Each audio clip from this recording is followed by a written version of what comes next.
Assalamualaikum. My name is Ahmad Ashraf Hakimi, and today we're gonna represent our short video for our group assignment.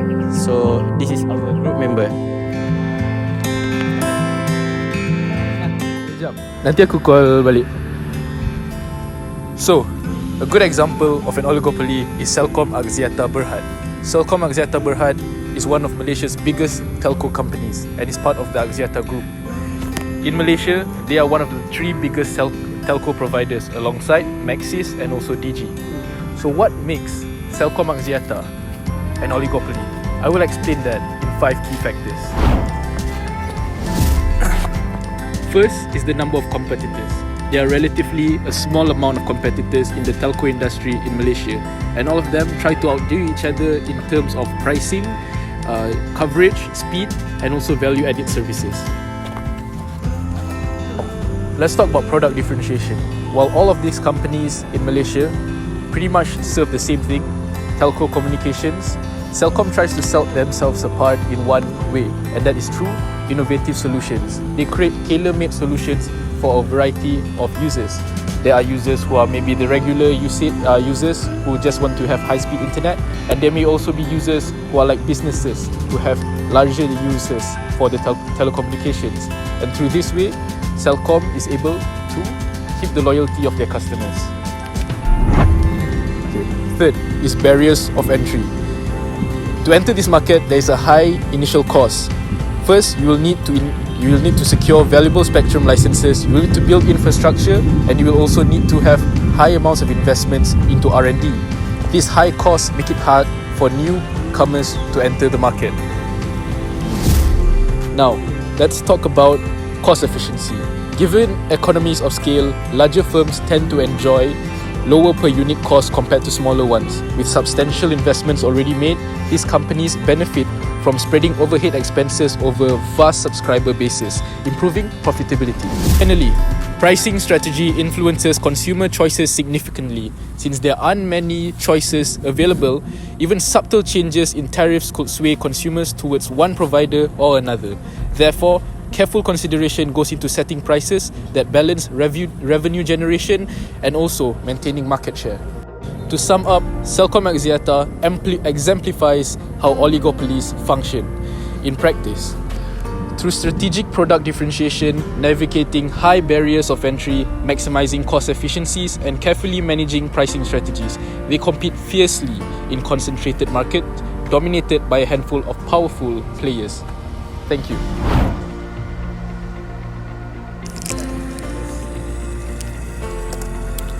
They were founded in 1995, headquarters in Georgetown, Penang. This family-owned business, Barils, is a well-known Malaysian chocolate manufacturer that has gained recognition for its dedication to creating exquisite chocolate.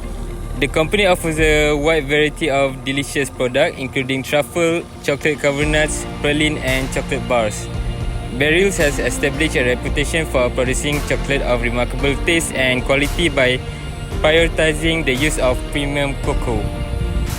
The brand inventiveness is evident that the variety of flavor profile is offered, which blend more conventional and cutting-edge tastes that appeal to a wide range of consumers. Barils has effectively extended its reach abroad, selling its premium chocolate to numerous nations, in addition to its home market as part of its commitment to corporate responsibility. The business may take part in campaigns that support environmental and social causes.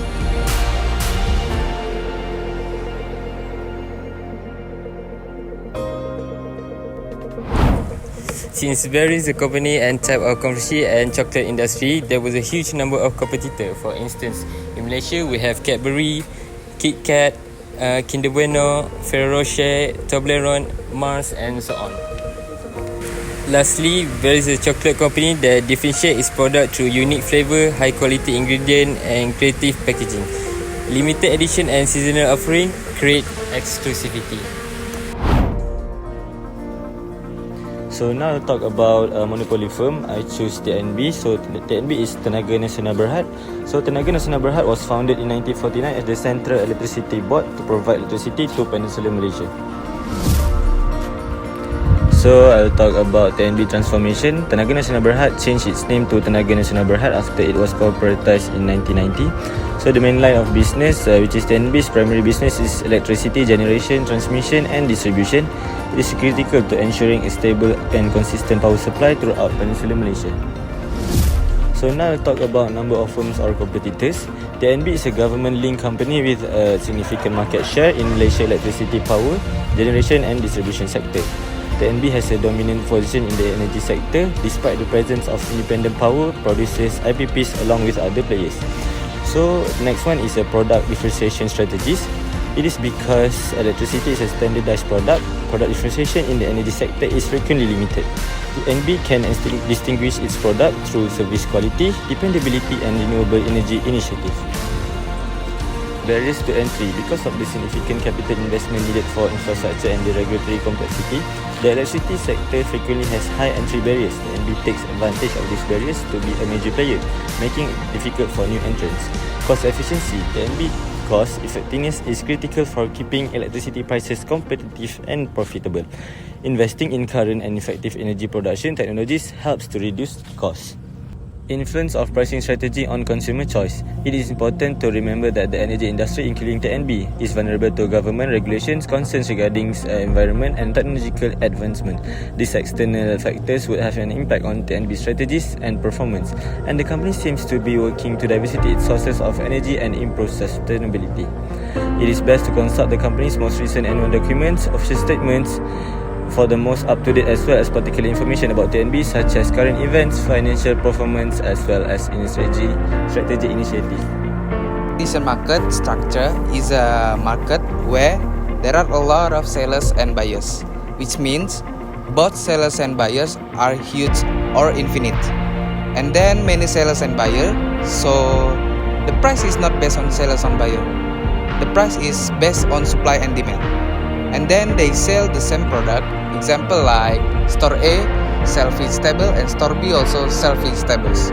And it is not that hard to find perfect competition. It is always around us.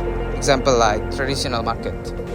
We move to the next part, which is the characteristic of the perfect competition. Number one is number of firms or competitors.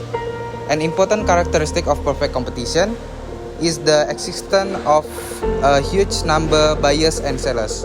There are infinity competitors in the market who sell vegetables. Number two is product differentiation strategy.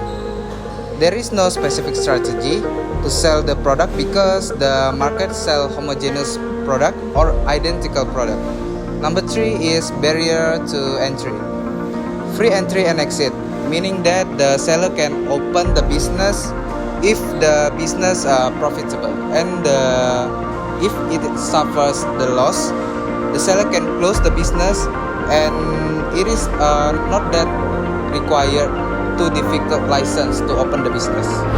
Market prices reflect complete mobility of resources and freedom of entry and exit. Full access to information by all participants, homogeneous product, and the fact no one both buyers and sellers has advantage over another. Lastly, number 5, influence of the firm's pricing strategy on consumer choice.